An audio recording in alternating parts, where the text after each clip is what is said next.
Giant शू car.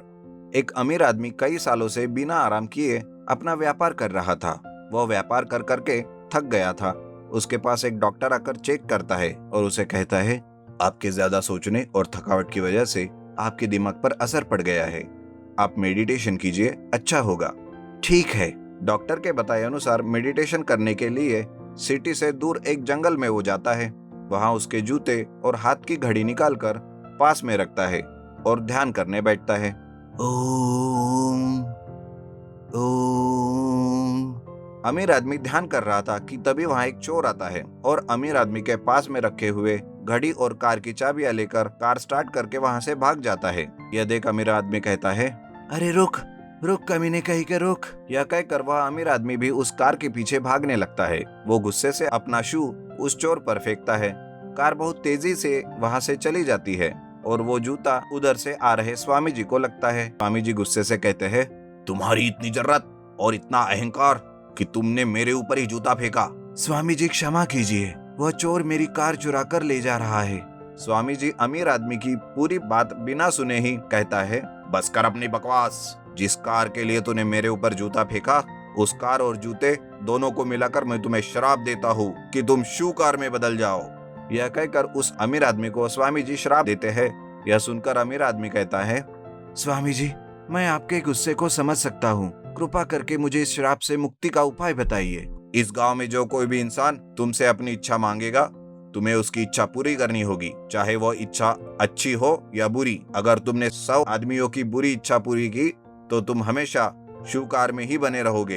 अगर तुमने 100 लोगों की अच्छी इच्छाएं पूरी की तो तुरंत ही तुम आम इंसान में बदल जाओगे और जो कुछ भी तुमने खोया वह सब वापस पाओगे।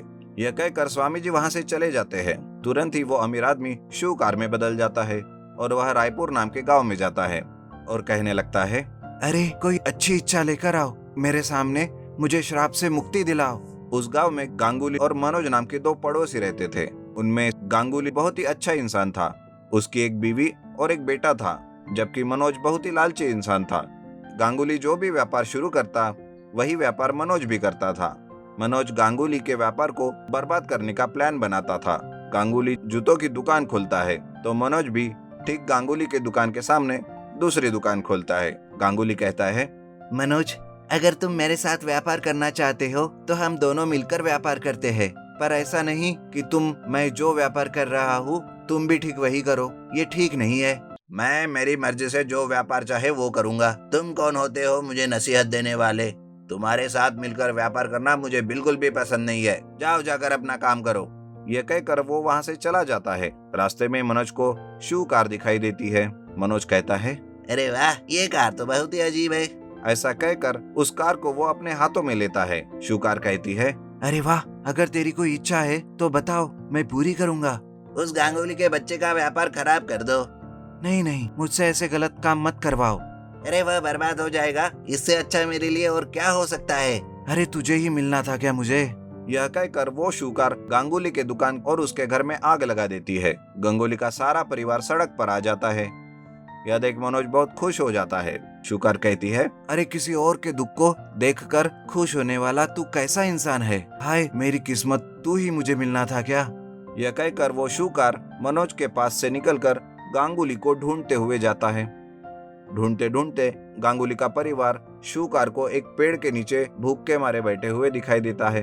यह देख उन लोगों के आगे पीछे घूमने लगता है। गांगुली का बेटा गौतम शू कार को देखकर भागते हुए आकर उसे ले लेता है। शू कार कहता है, हेलो, तुम्हारा नाम क्या है? अरे क्या तुम बात कर सकते हो? मैं सिर्फ बात ही नहीं, तुम्हारी इच्छा भी पूरी कर सकता हूँ। तो मैं और मेरे माता पिता बहुत भूखे हैं, हमें खाने के लिए कुछ दे दो। ठीक है, ये लो बिरयानी। अरे वाह, थैंक यू। रुको, मैं ये बिरयानी मेरे परिवार को देकर आता हूँ। गौतम जा ही रहा था कि शू कार कहता है, अगर तुम्हारा परिवार पूछे कि यह बिरयानी कहाँ से आई तो तुम मेरा नाम मत बताना, ठीक है? ऐसा कहकर गौतम अपने माता पिता को बिरयानी देकर वापस आता है। शू कार पूछता है, बताओ और तुम्हारी इच्छा क्या है? पिछले 2 दिनों से मैं और मेरे बापू कुछ नहीं खा सके। भूख को संभालना अब बहुत मुश्किल है ना। अरे ओए, तू तेरी इच्छा बताना, क्यों खामखा दिमाग खराब कर रहा है? यहाँ आसपास कोई भी भूखा नहीं होना चाहिए, सबकी भूख मिटा दो, यही मेरी इच्छा है। क्या तुम मेरी इच्छा पूरी कर सकते हो? वाह, तुम सुपर हो, चलो चलकर सबकी भूख मिटाते हैं। यह कहकर शू कार गौतम को लेकर एक बड़े से कार में बदल जाता है और भूख से तड़प रहे गरीबों को खाना डालता है। ऐसे लगभग 100 लोगों की भूख मिटाने के बाद शू कार अमीर आदमी के रूप में बदल जाता है। वो कहता है, बेटा तुम बहुत ही अच्छे दिल वाले हो, तुम्हारी वजह से आज मैं श्राप से मुक्त हुआ, तुम हमेशा खुश रहना। यह कहकर वो आदमी अपनी कार लेकर वहां से चला जाता है। Underground super car. कमलपुर नामक गांव में राजेश और रमेश नाम के दो दोस्त रहते थे।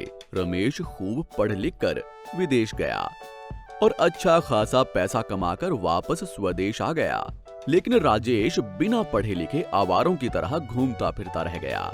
हेलो रमेश, इंडिया वापस कब आए? लगता है खूब पैसा कमा कर आए हो। हाँ, इस वीक ही इंडिया वापस आया हूँ।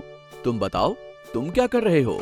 कुछ नहीं यार, पिताजी ने थोड़ा बहुत कमाया है, मैं तो खाली घूम रहा हूँ। क्यों ऐसे ही वक्त बर्बाद कर रहे हो? कुछ काम क्यों नहीं करते? अरे यार, तुम बहुत सालों बाद इंडिया वापस आए हो ना, तुमसे हालचाल पूछने लगा, तुम तो मुझे भाषण ही देने लग गए हो। ठीक है, चल छोड़, ये बता घर पे सब कैसे हैं? हाँ, सब मजे में हैं, सब ठीक है। अरे ये क्या, तुम अभी इस खटारा साइकिल का इस्तेमाल कर रहे हो? तुम नहीं बदलोगे, कुछ करो यार।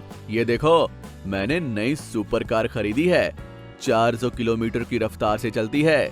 ऊपर से अगर इसे किसी ने चुरा लिया तो तुरंत मुझे पता चल जाएगा। मेरे पास इस सुपर मोबाइल कार का ऐप है, इससे इस कार की स्पीड को रोका जा सकता है। राजेश अपने मन में सोचता है, अरे ये कुछ ज्यादा ही बोल रहा है, देख लूंगा मैं इसे। एक दिन राजेश रमेश के घर जाकर रमेश को घर में ना पाकर उस सुपर कार की चाबी चुरा लेता है और उस कार को पहले से ही बनाए हुए अपने अंडरग्राउंड पार्किंग एरिया में लाकर पार्क कर देता है। इस दौरान रमेश कार को ढूंढता रहता है। बहुत देर होने के बाद भी उसे कार नहीं मिलती। वो सुपर कार ऐप के द्वारा कार की जगह पता कर वहां जाता है, लेकिन वहां कार नहीं थी, पूरी जगह खाली थी। वो वापस चला जाता है क्योंकि वो कार अंडरग्राउंड में थी, ऊपर से तो कुछ भी दिखाई नहीं दे रहा था। तो रमेश उदास होकर वहां से चला जाता है। अगले दिन रमेश राजेश से कहता है, अरे राजेश, किसी ने मेरी कार चुरा ली है, अगर वो कहीं दिखाई दे तो मुझे बता देना। अरे तुमने तो कहा था कि वो सुपर कार है, उसे कोई नहीं चुरा सकता, तो फिर अब क्यों तुम इतने परेशान हो रहे हो? बड़ी बड़ी बातें अब काम नहीं आ रही हैं क्या? इस बात से उदास हो क्या? ठीक है, चलो तुम मेरे मित्र हो, मैं तुम्हें मेरी खटारा साइकिल देता हूँ, इसका इस्तेमाल कर लेना, मैं चलता हूँ। ये कहकर राजेश वहां से खुशी खुशी अपने घर की ओर चला जाता है, लेकिन रमेश बहुत सोचकर एक निर्णय लेता है। उसे राजेश पर थोड़ा सा शक होता है। वो अपनी जान पहचान वाले एक पुलिस वाले को सारी बात बताता है। अगले दिन से हूबहू सुपर कार अपने मित्र से लेकर उसका नंबर प्लेट भी सेम रखकर उस कार को अपने घर के सामने खड़ा करता है और राजेश को बुलाकर कहता है, अरे यार, आखिरकार मेरी सुपर कार मिल ही गई।